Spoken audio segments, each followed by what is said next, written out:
Hey guys, this Rishabh Singh है। एक बार फिर से आपका बहुत बहुत स्वागत है। सबसे पहले बात करते हैं T20 वर्ल्ड कप का। आज एक मैच था पाकिस्तान वर्सेस न्यूजीलैंड सुपर 8 का पहला मैच था। पानी बरस गया है, मैच अबंडेंट हो गया है, एक एक पॉइंट दोनों टीम को मिल गया है। तो पाकिस्तान की मुझे लगता है यहाँ पे बच गई है इज्जत। मुझे कॉन्फिडेंस था कि न्यूजीलैंड मैच निकाली जाती।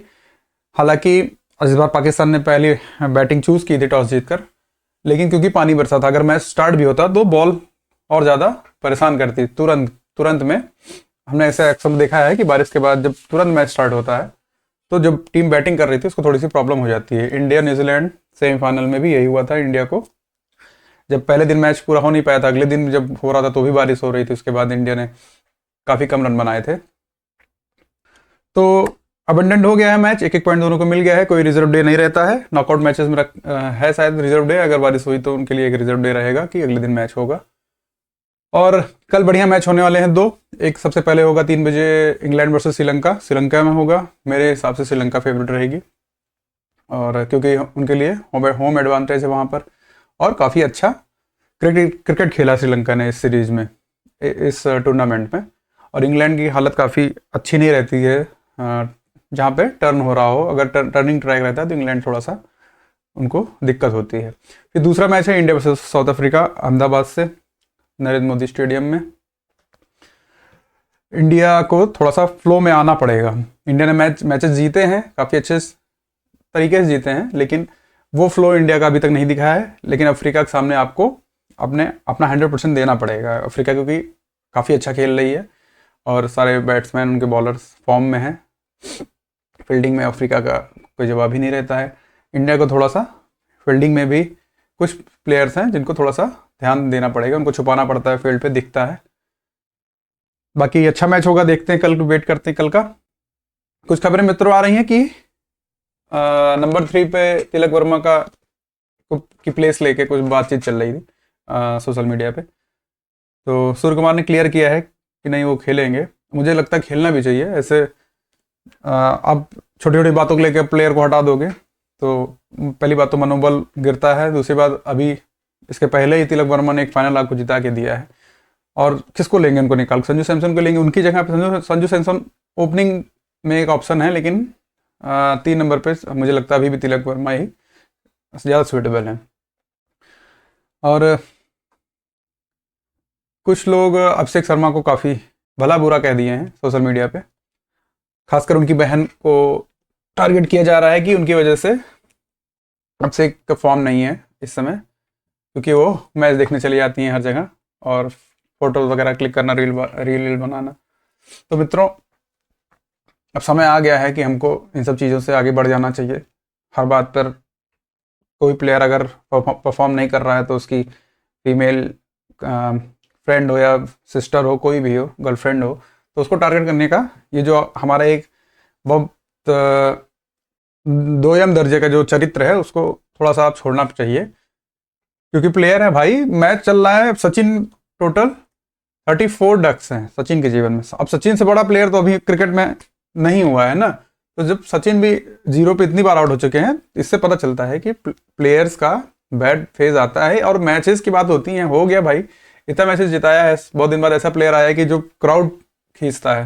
अभिषेक शर्मा की बैटिंग देखने के लिए लोग मतलब जैसे मैच चल रहा है तो लोग क्या करते हैं, लगातार मैच नहीं देखना जिसको, तो कभी कभी जब इंटरेस्टिंग फेज पहुंचता है तब आप लाइव खोल कर देखते हैं। तो अभिषेक शर्मा वो प्लेयर हैं जो आपको मजबूर करते हैं कि आप उनको लाइव देखिए। स्टेडियम में लोग उनको देखने जाते हैं। तो कुछ एक दो तीन मैच खराब होने से इसका मतलब ये नहीं है कि या उनको कुछ बोला जाए, उनकी बहन को बोला जाए, उनके परिवार को कुछ बोला जाए। थोड़ा सा सब्र रखो भैया। मित्रों, यही समझ में आता है डेवलप्ड कंट्री और एक डेवलपिंग कंट्री में अंतर के माइंडसेट में क्या अंतर होता है। डेवलप्ड कंट्री में इस तरह की चीज़ें आपको नहीं दिखेंगी कि प्लेयर, मान लीजिए उनका टूर्नामेंट हार गया, बहुत बेकार खेला। अब ऑस्ट्रेलिया ही अभी हार के गई है, उनके ड्रेसिंग रूम में अभी भी ऐसा कोई बहुत निराशा नहीं है कि मोहम्मद रिजवान जैसा स्पीच दे रहे हैं। वो सब अपने मस्त हैं, वो बहुत जीत चुके हैं। वो उनको पता है कि ये स्पोर्ट है, होता रहता है ऊपर नीचे। तो अभी फिलहाल आज का मैच जब नहीं हुआ, ज़्यादा कुछ है नहीं बात करने को। आजकल मित्रों बोर्ड एग्ज़ाम चल रहा है, तो जो बच्चे बोर्ड का एग्ज़ाम दे रहे हैं सबसे पहले उनको ऑल द बेस्ट। अच्छे से पेपर दीजिए, घबराइए नहीं। बड़ा बहुत ज़्यादा प्रेशर मत लीजिए, हाई स्कूल का कुछ नहीं होता है, आराम से अगर आपने पढ़ा है तो बुक से क्वेश्चंस आते हैं, खासकर सीबीएसई बोर्ड की मैं क्योंकि मैं पढ़ा हूँ तो मैं बता सकता हूँ, बुक से ही सारा क्वेश्चंस आता है। अगर आपने पढ़ा है तो उसी से आएगा, आराम से कर लेंगे। और नहीं भी कर पाएंगे, कुछ खबरें आई हैं जो अच्छी नहीं है कि एक कोई बच्ची थी शायद, उसका पेपर छूट गया था, लेट पहुंची थी तो एंट्री नहीं मिली तो सुसाइड कर ली। तो ये सब के चक्कर मत पड़िए, कोई मतलब नहीं है। एक छोटा सा पेपर है, ज़्यादा क्या 1 साल बर्बाद होगा ना, एक साल ही तो खराब हो जाएगा, आप पूरा जीवन खत्म करने से क्या मिलने वाला है। और इतना इस चीज़ का इतना प्रेशर मत लीजिए अपने जीवन में, ठीक है। क्योंकि अब मुझे लगता है कि ऐसे इससे क्या आप पढ़ाई क्यों कर रहे हैं कि आप अच्छे से पढ़ेंगे कहीं सेटल हो जाएंगे। तो सेटल होने के लिए अब बहुत से तरीके हैं, ठीक है। कोई जरूरी नहीं है कि आप वो ऑर्थोडॉक्स मेजर ही लेंगे और पढ़ाई करेंगे तो भी आप सक्सेसफुल हो पाएंगे। तो बहुत से तरीके हैं आप लोग के जीवन में, अब तो इतने ज़्यादा स्कोप्स हो गए हैं। और ये बात आपको माननी पड़ेगी कि सब बच्चे एक तरीके के नहीं होते, सबका दिमाग नहीं लगेगा पढ़ने में, हो सकता है आपको कहीं और लग रहा हो। तो अब तो इतना ज़्यादा स्कोप है, आप उसको परसू करिए आराम से, उसमें आगे बढ़िए। इस सब चक्कर में प्रेशर मत लीजिए। हाई स्कूल या इंटर का एग्ज़ाम कोई भूत नहीं है, उसको पढ़े हुए हैं तो आराम से पेपर दीजिए, नहीं पढ़े हुए हैं तो भी आराम से पेपर दीजिए, ठीक है। घर वालों का बहुत प्रेशर मत लीजिए, ज़्यादा क्या पड़ेगी, डांट पड़ेगी, 2 थप्पड़ पड़ जाएंगे, खा लीजिए, उसमें क्या है। समझाइए उनको, करके दिखाइए, कुछ अलग फील्ड में करके दिखाइए। तो बहुत ज़्यादा प्रेशर मत लीजिए, अच्छे से पेपर दीजिए। और जो बच्चे पढ़े हुए हैं उनके लिए है कि पेपर बड़ा आसान आता है, और जितना आपको सिलेबस है, जो जितनी आपके एनसीईआरटी बुक्स हैं उसी में से आएगा, उसके बाहर से कुछ नहीं आता एनसीईआरटी उसमें आपके बोर्ड एग्जाम्स में। ऑल द बेस्ट रहेगा आप सबको, अच्छे से पेपर दीजिए। और रिजल्ट किसी को मत बताइएगा, कोई रिश्तेदार फोन करे बिल्कुल रिजल्ट नहीं बताना है। क्या करोगे भैया, ज़्यादा लिख दोगे क्या रिजल्ट पूछ के, अच्छा नंबर आया होगा तो। और क्या चल रहा मित्रों, हाँ पढ़ाई से याद आया, आज अभी जल्दी में ही जेई का रिजल्ट आया है। तो जो टॉपर्स हैं उनकी वीडियोस आ रही हैं कोचिंग वगैरह के सामने, माला वाला पहनाए गए हैं, डांस कर रहे हैं। तो लोग ये कमेंट कर रहे हैं कि ये ऐसे बच्चे हैं कि इतना पढ़ने में मशगूल हो गए हैं कि बाहर आज तक निकले ही नहीं हैं तो डांस नहीं कर पा रहे हैं। फिर रील कट रही है कि बैक बेंचर नाच रहे हैं डीजे पे। अरे तो क्या भैया, हर चीज़ वही है, फिर चीज़ कि हर आदमी से हर चीज़ क्यों एक्सपेक्ट करना है। वो टॉप करके है ना वहाँ पे, उसको नहीं जरूरत लगी नाचने की। और जब मन करेगा आईआईटियंस, खासकर मुझे जो लगता है बहुत ही ज़्यादा, ऐसा मैं हर चीज़ के लिए नहीं बोलता हूँ, लेकिन मुझे लगता है पर्सनली कि आईआईटियंस जो होते हैं वो मल्टी टैलेंटेड होते हैं भाई, मैंने देखा है, होते हैं, उनके अंदर कुछ अलग होता है। मुझे आईएएस पीसीएस या कोई गेस्टेड ऑफिसर रैंक की आप जॉब निकाल रहे हैं, मुझे उससे ज़्यादा रिस्पेक्ट आईआईटी जेई के एग्जाम्स निकाले हुए बच्चों के लिए रहता है। मुझे ये समझ में आता है कि सोचिए उस उम्र में उनके पास वो फोकस, वो समझ है कि उस छोटी सी उम्र में वो इतना बड़ा एग्ज़ाम, इतना टफ एग्ज़ाम पढ़कर निकाल ले रहे हैं, अच्छी रैंक्स ला रहे हैं। तो मुझे आईआईटीएन के लिए, जो जेई निकालते हैं बच्चे, उनके लिए बड़ा रिस्पेक्ट रहता है। और काफ़ी साफ माइंडेड होते हैं, काफ़ी कुछ ऐसा नहीं है कि सिर्फ अभी जैसे कहा जा रहा है कि डांस नहीं कर पा रहे हैं। आईआईटी में जाओ, देखो प्रोग्राम, देखो उनके डांस के, तुम्हें डांस ही अगर देखना उनका तो।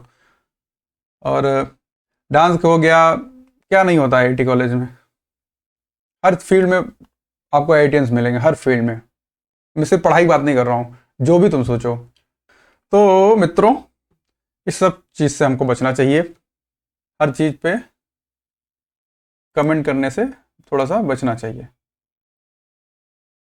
और कुछ खास है मित्रों आजकल? इमरान खान की एक फ़ोटो आई है, आंखें पूरी सूजी हुई हैं, सब बता रहे हैं कि 85% लगभग उनकी जो नज़र है वो कमज़ोर हो चुकी है, अब उनको ज़्यादा दिख नहीं रहा है।